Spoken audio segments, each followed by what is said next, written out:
way to get more chickens. You always need more chickens. Well, we do anyway. We are down to 6 eggs. And not per day. And yeah, 6 eggs. We are down to 6 eggs. And we are going to get chickens the same way we got them last year. These guys, sorry. If you recall, for my birthday, we got 12 chickens that were rescued from a farm hatchery, right?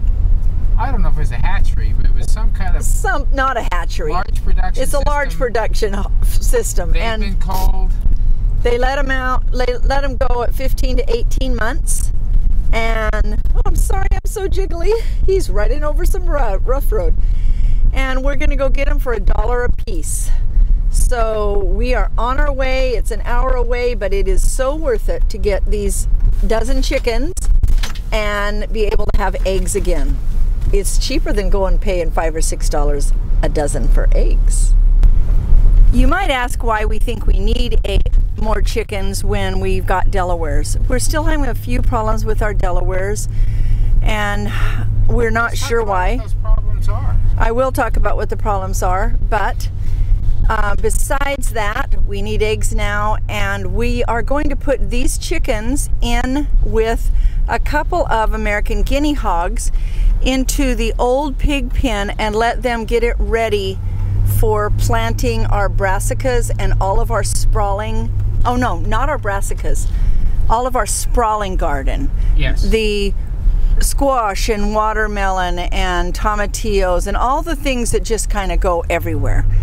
And we actually are going to do 3 sisters with a special kind of corn that is for grain, and growing a certain kind of bean. I can't remember what the bean is that goes up it, and using sugar pumpkins on the bottom. So I'm excited to do that. The pigs did a great job of preparing the ground that was there, but there's parts of it that aren't prepared, and getting the animals back on it as spring happens to keep the bugs and the new things from growing. That's going to help us get it even better prepared, and it'll give them a few months to do that. 2 months, which is a lot. That'll be plenty for that area to do the final prep on it, and then we can get in there and do the bed prep with our equipment.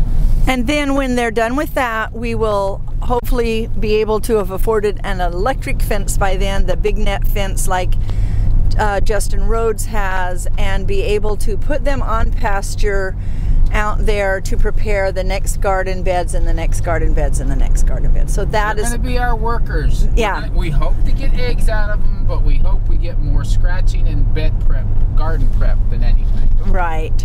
And the guinea hogs are much smaller than the red wattles, and so they should be able to be around for a long time to help us with pasture prep. Anyway, we're still having a problem with our Delawares. We need to stop long enough to take one of them in when they pass away and go to the extension center and find out what's wrong with them. None of them have died for a couple of weeks. What we are noticing is several of them are very small. They're not growing out like Delawares would normally grow out. So they're just... they're not looking as healthy as they should look. We're not seeing anything specifically wrong with them, but every so often another one dies.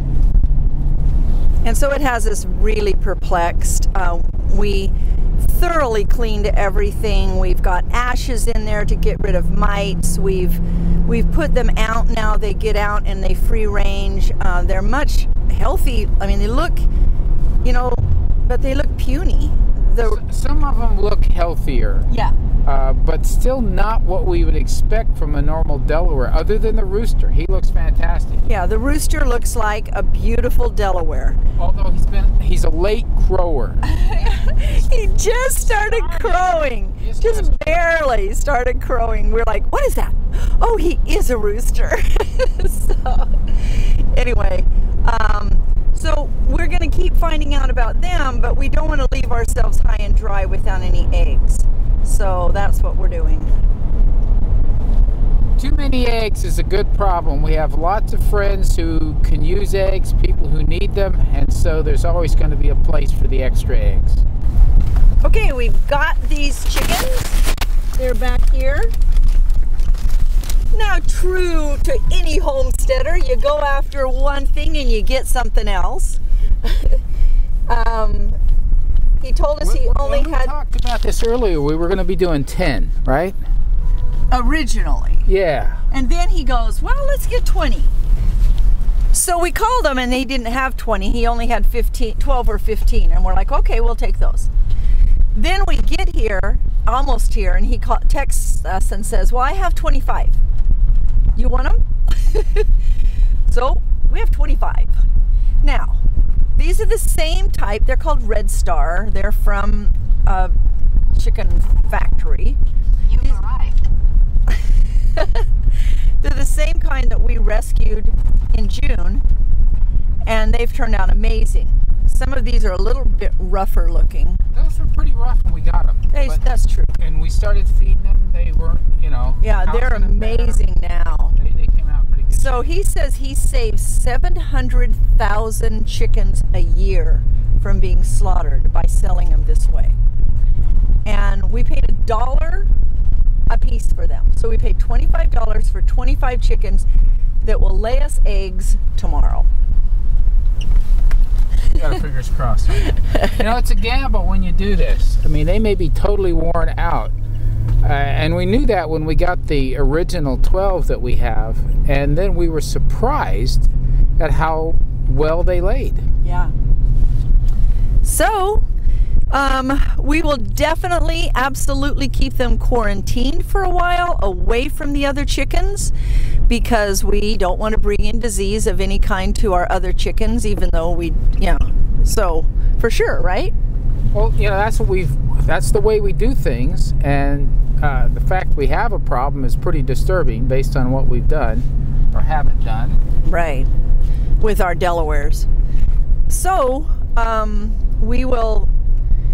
we're putting them in the cage where the other Red Stars were, but the Red Stars are now in with the Delawares. So, here we go. We'll see. Yeah. It's still cold. It's 14 or so out there. You're sweating. No wind. A little bit of work with the layers I had on for the 14, and I'm sweating like crazy. I just got to show you what a farm girl's pocket looks like. I got hay. I got goat treats. I put them on today and goat treats come falling out. We just got back from the chickens. The new chickens. The new chickens. So it was dark when we got here, and if y'all know chickens, you know, they had hunkered down and gone to sleep It was in their way cages. past bedtime. They were not wanting to get woke up. But we had to clean out where we'd had the other chickens.